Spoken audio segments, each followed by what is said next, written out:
ঈদ সামনে রেখে কুমিল্লার বিপণী বিতানে বেড়েছে ভিড়। অন্যান্য পোশাকের সাথে পাল্লা দিচ্ছে ঐতিহ্যবাহী খাদি কাপড়। বাজারে পাওয়া যাচ্ছে কুমিল্লায় উৎপাদিত বাহারি রঙের বাটিকের পোশাকও। আরামদায়ক ও তুলনামূলক কম দামে খাদি আর বাটিকের পাঞ্জাবি ও থ্রি পিস কিনছেন ক্রেতারা।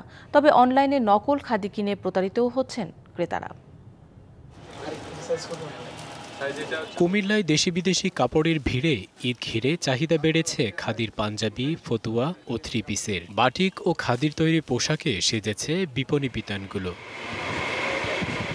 চরকায় সুতা কেটে তাতে বোনা হয় খাদি কাপড়। শত বছরের পথপরিক্রমায় কুমিল্লার খাদি রং ও নকশায় হাল ফ্যাশনে যোগ করেছে নতুন মাত্রা।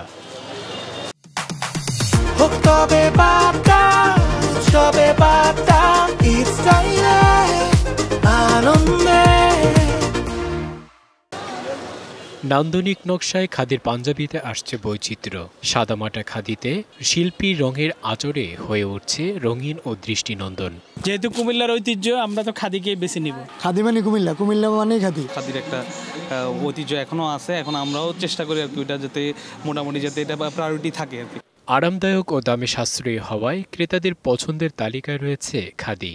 আমি খাদি পাঞ্জাবিটাই পরি, কেন না আরামদায়ক। খাদি সুখ্যাতি ও চাহিদা দেশের সীমা ছাপিয়ে বিদেশেও।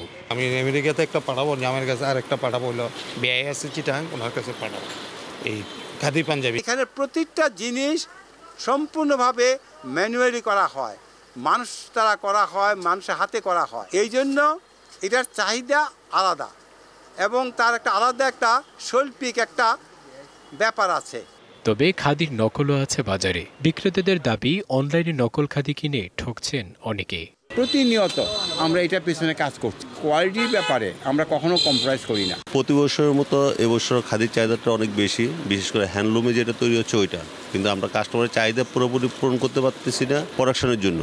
খাদির পাশাপাশি কুমিল্লার বিভিন্ন গ্রামে তৈরি হচ্ছে বাটিকও। বাটিকের থ্রি পিস, পাঞ্জাবি, ফতুয়া ও বেডশিটের চাহিদাও বাড়ছে। DBC news desk.